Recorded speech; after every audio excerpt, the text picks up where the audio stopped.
हमें बोल रहे थे कि जाओ और जाके अपने घरों की दीवारों पे लिख दो, तुम इस देश के शासक कौन हो, तुमको इस देश पे राज करना है। हम लोग बाबा साहब की कृपा से पक्का मकान बनवाने लगे। आज उस संविधान की बदौलत आज बड़े बड़े अधिकार मिल गए, सब कुछ मिल गया, लेकिन बाबा साहब की कही हुई बात को हमने नहीं माना। बाबा साहब ने कहा था लिख देना तुम देश के राजा हो, और हम लोगों ने अपने अपने घरों की दीवारों पे क्या लिखवाया? कहीं लिखवाया शुभ लाभ, कहीं अपने अपने पसंद के देवी देवताओं के नाम लिखवाया, कहीं कुछ लिखवाया, कहीं लिखवाया धन धन सतगुरु एक तू ही निरंकार एक तेरा ही सहारा। अरे जिन बाबा साहब ने सहारा दिया उनका तो कहीं नाम नहीं लिया, और जो आप लोगों के भरोसे है आप लोग इसमें सहारा ढूंढ रहे हो, यही तो हमने दिया बाबा साहब को। आज ये गौरव करने की जो बात है ना, अगर हम लोगों ने बाबा साहब की कही हुई उस बात को लिखा होता, उसको माना होता, अपने अपने घरों की दीवारों पे लिखा होता कि हम इस देश के राजा हैं, हम इस देश की शासक कौमें हैं, तो आज ये देश का प्रधानमंत्री हमारे और आपके बहुजन समाज का होता, किसी इधर उधर का नहीं है। हमारे ये बहुत बड़ी बात है, बाबा साहब की बात हमने नहीं मानी, आज उसका खामियाजा हमको यहाँ पर भुगतना पड़ रहा है। कहने को तो मैं बहुत सारी बातें जो है कह सकती हूँ, लेकिन सबसे बड़ी बात यह है कि मैं बीएचयू में अगर प्रोफेसर हो गई हूँ तो आप ये मत सोचिए कि मैडम बहुत पढ़ी लिखी हैं तो इस वजह से प्रोफेसर हो गई हैं। अगर बाबा साहब नहीं होते, बाबा साहब का दिया हुआ संविधान नहीं होता, अधिकार नहीं होता, तो मैं बीएचयू में प्रोफेसर तो क्या झाड़ू पोछा की नौकरी के लायक भी नहीं।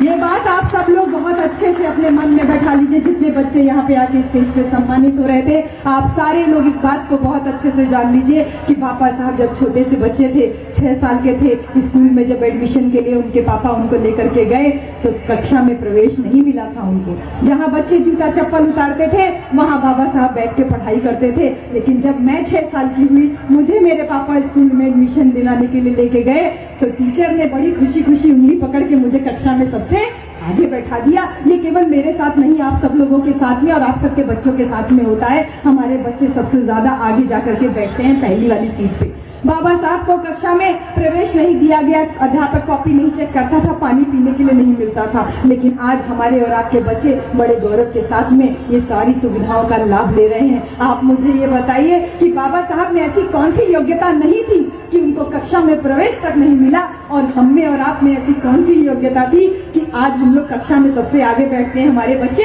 सबसे आगे सबको धकियाते हुए कहते हैं पहले मैं पानी पी लूं, पहले मेरी कॉपी चेक होगी तब तेरी कॉपी चेक होगी। ऐसी कौन सी योग्यता थी हमें?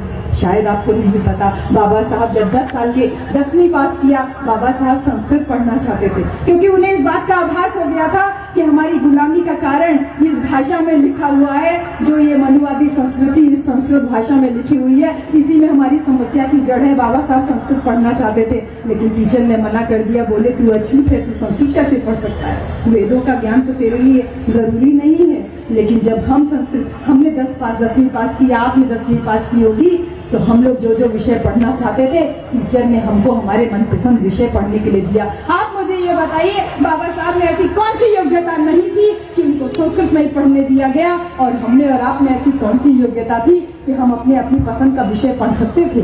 बाबा साहब जब नौकरी करने गए बड़ौदा के महाराज के यहाँ, तो जो बिछे हुए टाट थे वो समेट लिए गए कि एक अछूत का पैर पड़ेगा तो वो गंदा हो जाएगा। बाबा साहब जब पानी मांगे तो चपरासी ने पानी देने से मना कर दिया, लेकिन जब आप और हम नौकरी करने के लिए जाते हैं तो वही टाट हमारे सम्मान में बिछा दिए जाते हैं। हम चपरासी से पानी मांगते हैं तो शायद एक साथ 2 चपरासी 4 गिलास पानी लेके भाग के आते हैं, साहब पी लीजिए, साहब मेरे गिलास का पानी पी लीजिए। आप मुझे ये बताइए बाबा साहब में ऐसी कौन सी योग्यता नहीं थी कि उनको, उनके लिए जो टाट बिछे हुए थे वो समेट दिए गए, उनको पानी नहीं मिलता था, और हमने और आप में ऐसी कौन सी योग्यता है कि हमको जो है एक साथ 2 चपरासी 4 गिलास पानी लेकर के आते हैं, सम्मान में टाट बिछा दिया जाता है। शायद आपको नहीं पता ना। मैं बताती हूँ कि क्या अंतर है आप लोगों में, हम में और हमारे बाबा साहब में। सिर्फ इतना अंतर है कि बाबा साहब उस समय उन परिस्थितियों से अकेले जूझ रहे थे, और आज आपके और हमारे ऊपर बाबा साहब का बनाया हुआ संविधान है